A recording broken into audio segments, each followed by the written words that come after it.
Welcome to Unspoken, community and business conversations. Get ready to hear from 10 of Cleveland's most prominent entrepreneurs as they share their pain, passion, and perseverance as Black business owners. We're your hosts. I'm Chardonnay Graham. And I'm Kofi Amponso. This is Unspoken.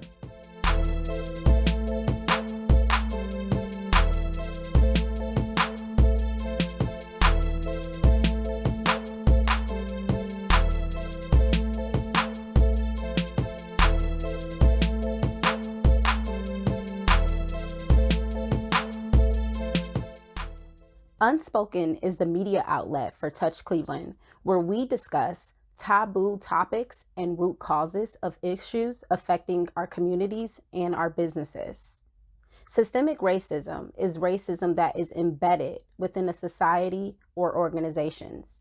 We chose to focus on how systemic racism has affected Black businesses because we believe that Black entrepreneurship and supporting Black businesses is the solution to overcoming barriers in our communities, in our homes, and in the workplace. Let's meet our guests. My name is Archie Green. I am a mental health advocate and founder of Pilgrim Layers Back.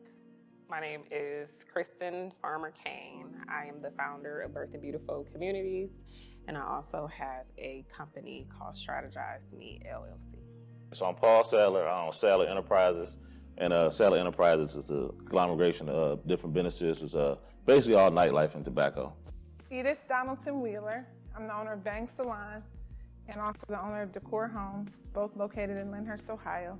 Also, I assist my husband with his food truck, Sticks and Buns. My name is Danielle Sydnor. I wear a couple of different hats. So I'll tell you, number one, I am the president for the Cleveland branch of the NAACP. And I also have a consulting firm, which is how I pay my bills, which is We Win Strategies Group, which is a firm dedicated to assisting a diverse array of individuals and organizations really think about inclusive economic development and COVID-19 relief and beyond. I'm Leah Tamara Stringer, and this is my twin sister, my lovely twin sister. Your only twin sister, Leah Tamara Hampton. And that is what guided the name of our business, LT Squared. My name is Donté Gibbs, and I am a enterprising social entrepreneur. So I'm able to, launch concrete actions to really lift and elevate communities. Evelyn Burnett. I'm co-founder and CEO of Third Space Action Lab. My name is Eris, Eady. I am the producer for Venia Media LLC, also a 10-year holder of a earring brand called Strange Fruit. I also am an executive coach and an organizational development practitioner and advocate, poet, storyteller, auntie. My wife she runs a health and wellness organization called NOLA Movement. So we both are the budding entrepreneurs in both of our families. Our parents, they might have had entrepreneurial spirit, but as far as running a business, starting a business, me and my wife are first generation. So I do come from a long line of entrepreneurs. The other entrepreneurs in my family really are my parents. They were the first example of entrepreneurship that I ever knew. Growing up in Sacramento, California, my dad had a printing company that we actually started in our garage.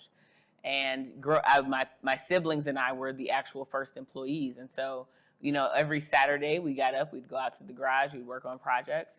And eventually the business moved from the garage to a little small storefront, and then further down to Midtown, Sacramento, and then into a large warehouse. And then finally, my dad decided he wanted to see what his hometown was like and packed that business up and moved it from Sacramento all the way to Cleveland, Ohio.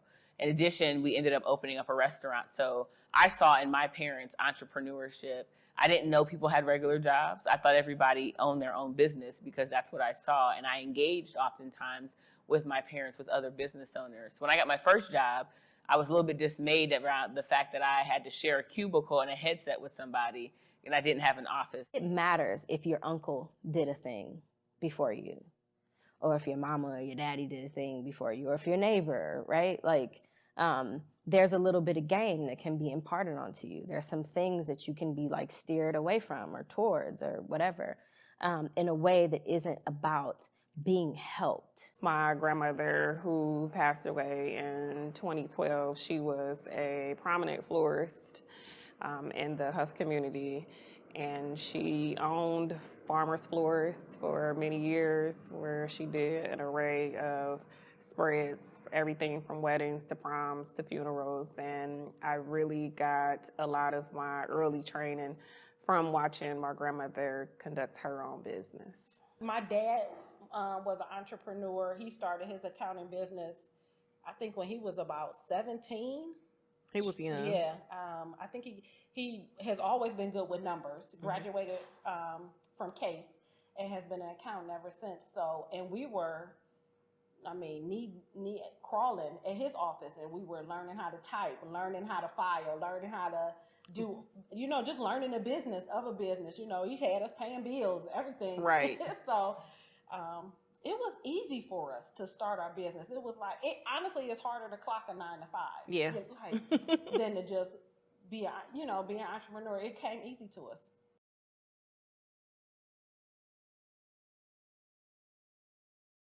Is that business still in the family? That business is not in the family anymore. My grandmother did the business with her sisters a lot of times, and there is only one of the sisters left now, and so it sort of died with my grandmother.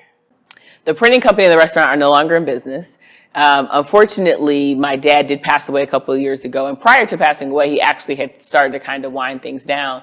But really, it's indicative of what you see a lot of Black business owners go through, where there's not a real succession plan in place. We didn't have the dynamics within our family that we had built a strategy to keep the business going.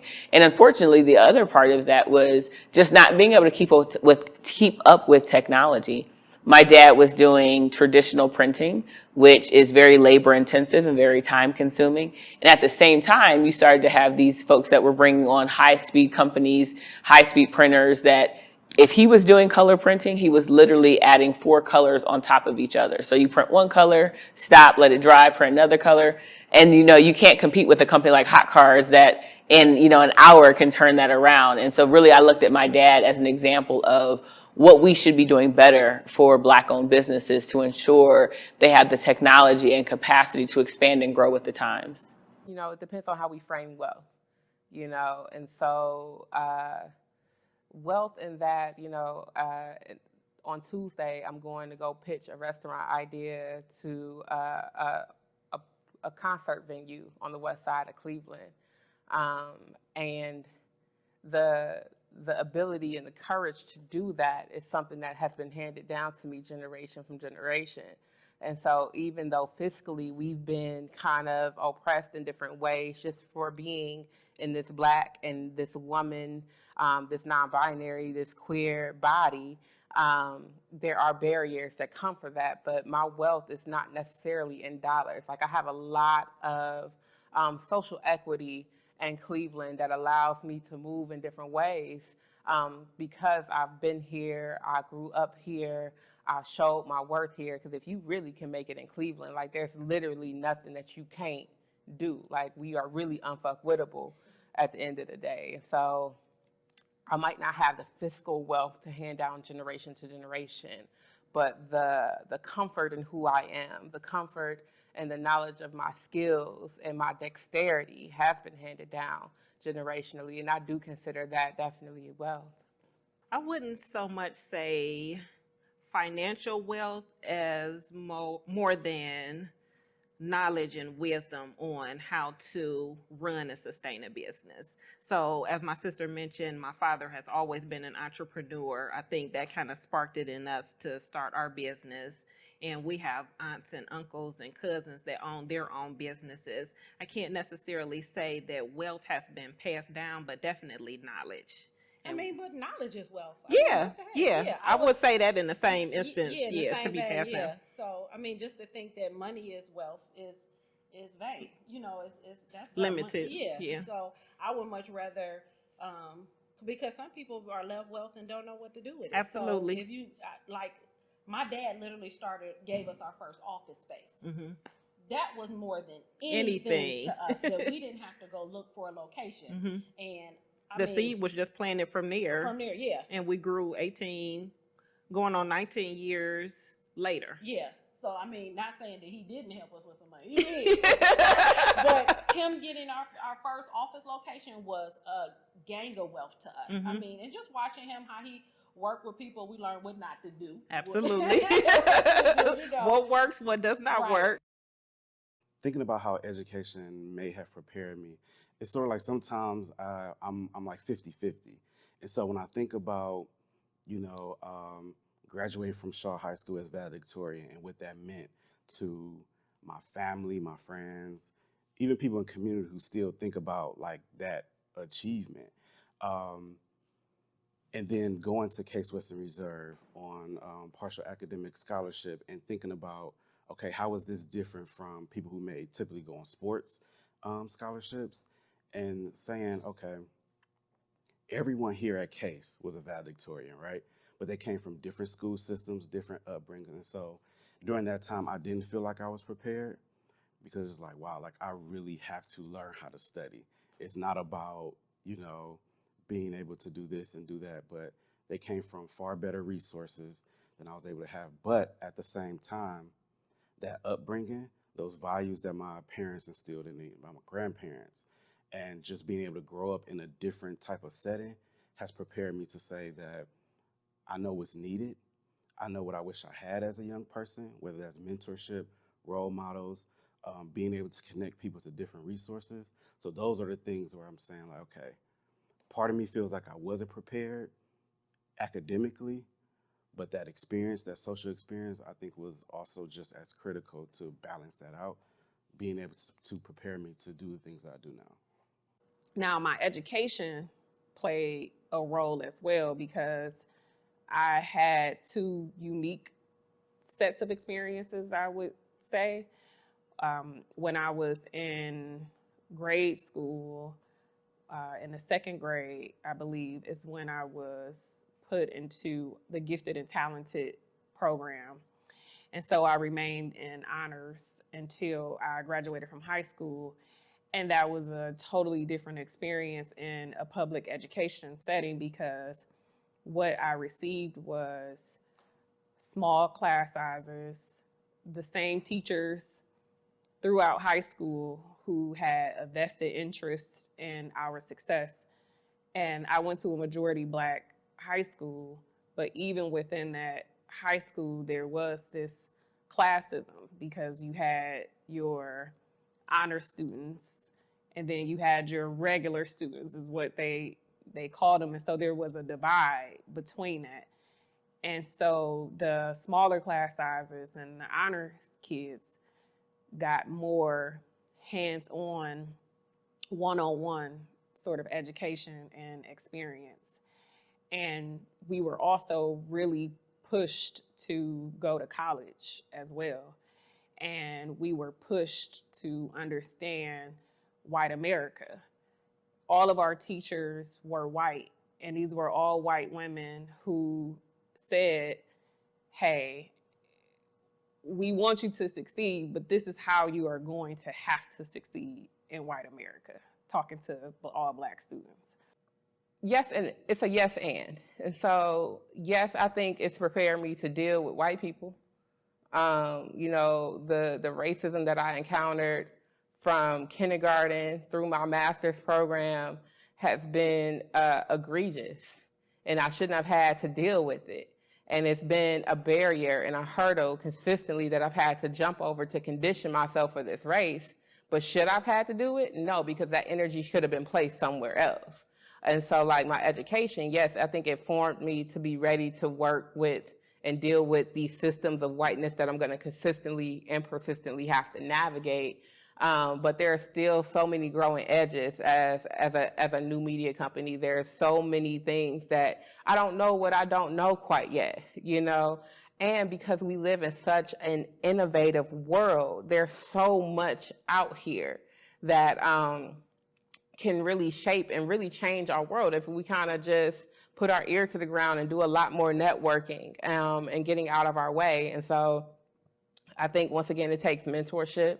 It takes humbling myself to say, like, listen, I don't know what's going on.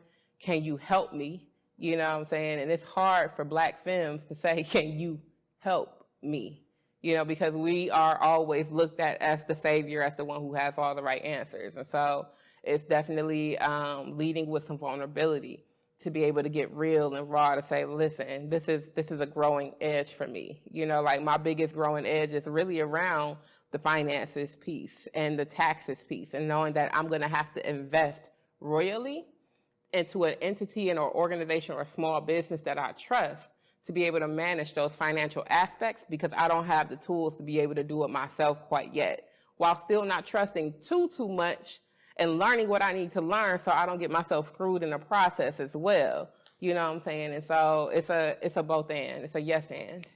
I had 12 years of practice dealing with well-intentioned people who were causing harm to people every day. And who lacked a racial analysis on their work, who lacked cultural competency, who lacked, rigor in the way that we should have if we're looking for change.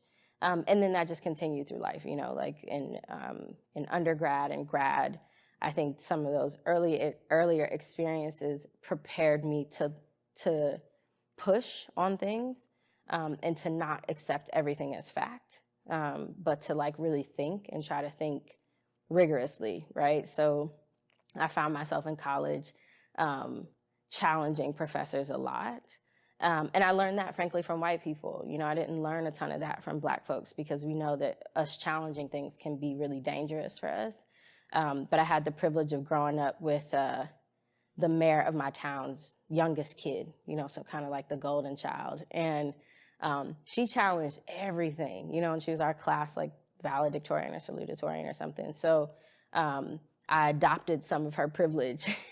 Watching my parents build a business firsthand, neither of my parents went to college.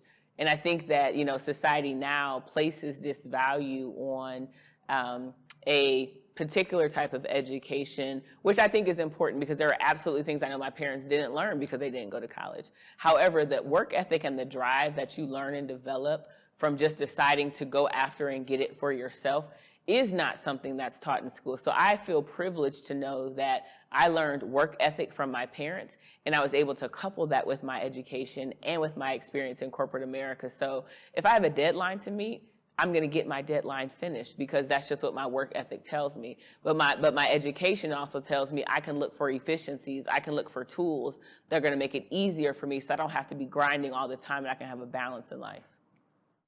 Being able to navigate between two worlds, or what we say code switching, became a tactic for survival through these spaces.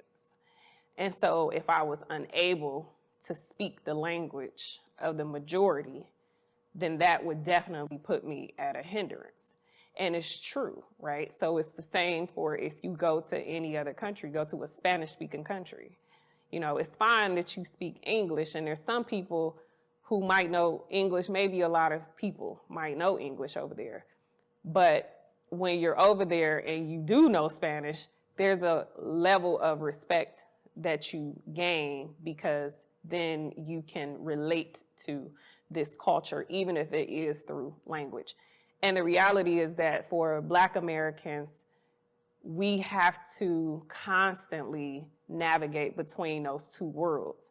But there's a lot of us who have not had the ability or platform to navigate through those two worlds. And so then a lot of times we end up being left behind, so to speak, because we are not what others might see as up to par to be in alignment with the dominant culture. Man, shout out to Archie and his wife. Stay in the good fight. I too am a first generation entrepreneur in my family, and I can just remember how hard it was when I first started. Nobody understands what you're doing. Nobody really believes in what you're doing. They just think you're crazy. Why won't you just go get a job? And I had to actively, specifically just go out and try to surround myself with other entrepreneurs just so I can stay encouraged. And I can't even say that my education really prepared me to build my business, because our schools aren't teaching us about taxes, accounting, and business structures. Exactly. And that's the biggest problem we have. we're educated to be worker bees or drones. We're trying to help someone else's business thrive. Just imagine if we were educated on savings, loans, building credit. Yeah. We'd have gone so far by now. I first experienced racism as a kid growing up in Chagrin Falls. It was 90% white. There were a few other minorities that were there. There was like one or two other black students. In the time I was there from second grade through freshman year of high school. But I was basically the only one. I mean, by the time I reached my freshman year, I literally was the only black person in the building. So like no teachers, no janitors, nobody else there could relate or understand my experience. And the type of, whether it was overt or covert racism that I experienced was people filling on my hair without my permission, seeing nigger written on the walls. I remember one time I was in study hall and, somebody had written, "I hate niggers" in permanent marker on this one, this pillar or whatever in the middle of the classroom. And I just happened to notice it because my desk was right by it. And I'm in tears trying to wipe this off, and no one else in the room could understand why I was so upset. And I go to a guidance counselor who's also white, and he doesn't understand like why I'm so angry about it. And the final thing that happened that finally got me out of Chagrin Falls, the final occurrence that, my parents was finally like, all right, we need to move, It was freshman year. I'll never forget, it was this kid named Aaron Urban. And he was just like, one of those like class clowns or whatever, jokester or whatever. And we were having study hall in the class, and he was really being an asshole to the substitute teacher. And at some point I told him, like, he needed to calm down. Like, bro, like this study hall, like, it's not that big of a deal, like chill, whatever. And the first thing he said to me was, "Don't tell me what to do, I own you." That was the first thing he said to me. And I don't think I was like, nah, he didn't say that. Like, he didn't say that. So I kind of like just ignored that statement. Like, nah, there's no way that he actually said that. And then at some point I asked the substitute teacher if we could turn some music on, like while we're studying. And then he said, long as it's not like rap music, I don't like seeing dumb monkeys jump around. And so that, I knew he said that shit. And for whatever reason, I honestly think it was God, the Holy Spirit. I just walked out. I walked out of the classroom and I went straight to the principal's office. I've been in rooms before where people didn't feel like I was ready, or they didn't feel like I belonged there. And when I say I'm a part of this organization or I'm this, and they're just like, you see how their demeanor changes. And when you're able to pick up on how someone treated you when you first walked through the door until they hear a little bit about you, and now it's just like, oh, you represent this, so I better be on my best behavior. Or, oh, you were the one who did that. Okay, well, let's talk more. But when I came in the door, you didn't acknowledge me. You thought I was just young, maybe an intern, anything like that. And so when you're able to pick up on things like that, it really, it adds just a level of pressure and a level of awareness to where, you have to be able to hold your own in these meetings and in these rooms, because people will try to try you. So. And the first time I experienced systemic racism, I'm sure, was at my birth. I mean, it's so embedded in our fabric that when you are interacting with healthcare, there's systemic racism there. There is systemic racism in how patients are treated. There's systemic racism in, even scheduling an appointment and who that patient can see as a doctor, because there is a lack of Black positions within the healthcare system. So we see that repeatedly, certainly within my work. And I would have to say that we are battling systemic racism from the moment we enter this world. Systemic racism because he didn't believe that an African-American girl could manage a building so big. But I've been there 10 years. Praise God, I've been there 10 years. And he didn't think I could do it. He charged me double security to get the building. So instead of giving him $4,000, I had to give him $8,000. And when I gave it to him, he couldn't believe it. He was like so surprised. I think it was a test. Well, how about this? If you can afford this building, give me double the money. Here you go. But if I was white, I'm sure I wouldn't have had to pay double deposit. But in life you have to deal with some things to get what you want. And so I just looked past it and moved on.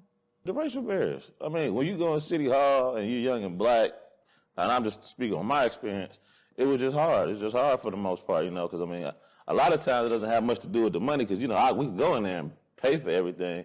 It's about going there and just being able to really the color of the skin is the hardest thing. You go in there, there's a room full of white folks, and they got to vote on if they're about to let this young black man have a business in the flats. And it's 100 questions that gets raised, And as opposed to everybody else that's in there who's white, most of the time they're going there getting the permits, doing different things. When everybody else gets approved and then you don't get approved multiple times, the one that sticks out the most is you need 3 people to vote to get a building permit or different things like that, right? And there's always one person would opt out of the vote. So when it was our turn to come up, they're like, oh, I'm opting out of this one. So 2 people can't vote on that situation, right? It has to be 3 people. And that happened months, I'm talking about probably 6 months. We were going there every other week, and it was just the same thing would happen until we reached out to obviously, hire folks within the city, and they came down and basically made them do what they needed to do.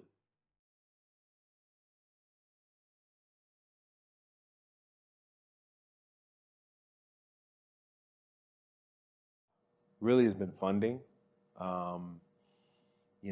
I've been put in some, thankfully I've been blessed this past year to start receiving some impactful grants for my business.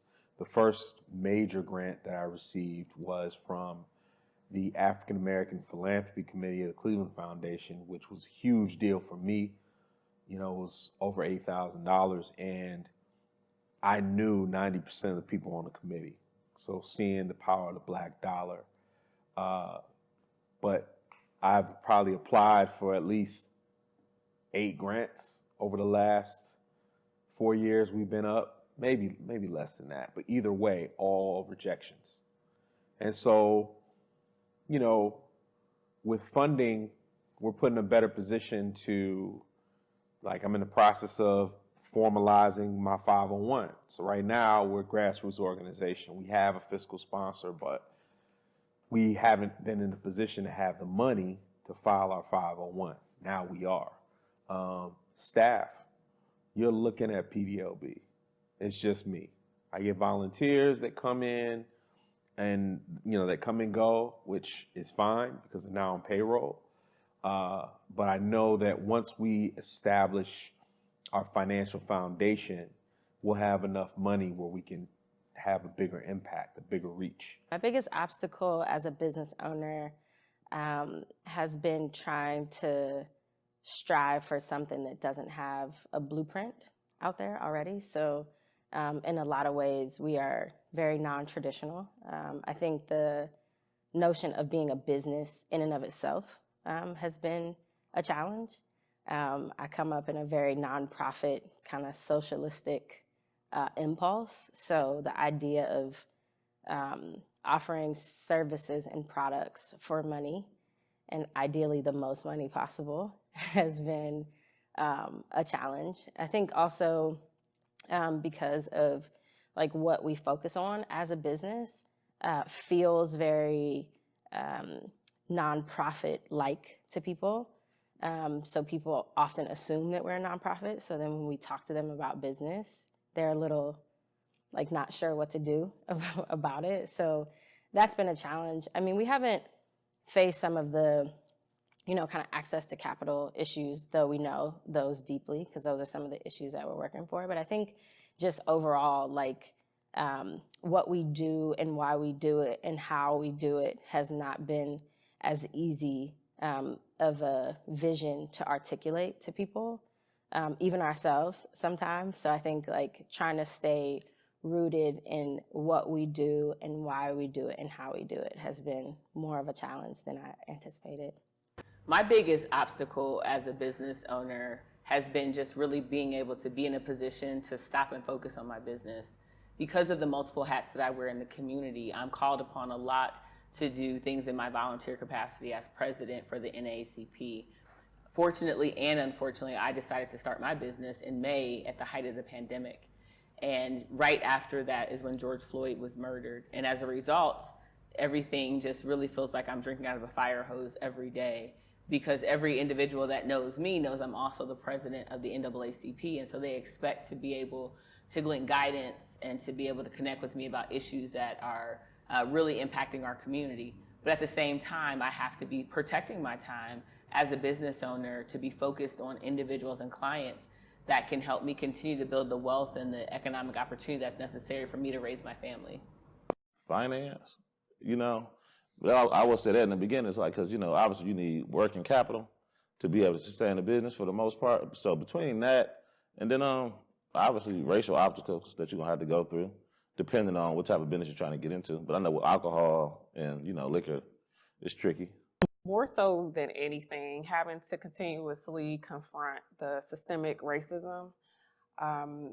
We do really well in terms of funding and gaining contracts, but there are the issues that impact the families directly. So the healthcare system, a lot of the social services, a lot of housing issues. So these are the things that makes the work itself more challenging, trying to advocate for the families in failing systems. It's never an easy thing to do. And that's where we see most of our more difficult situations are stemming from the failure of systems.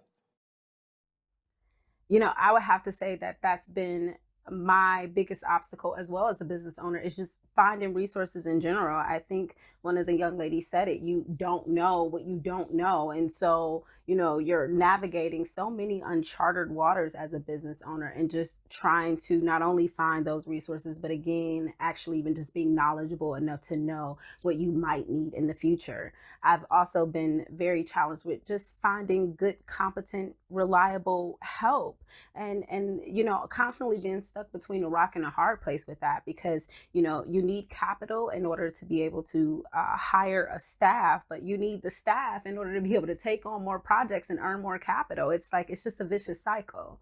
Exactly. And, from what our entrepreneurs did say, the root cause always seems to be knowledge and information.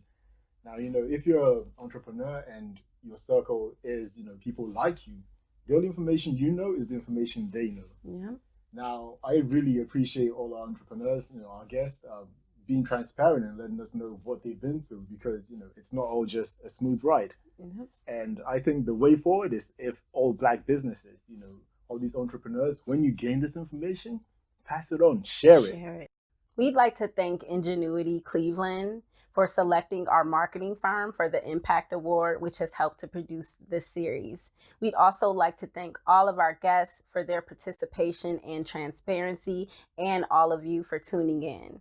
If you've enjoyed this conversation today, be sure to like, share, subscribe, or drop a comment, and stay tuned for the next episode, same time next Sunday. Thanks for watching. This is Unspoken.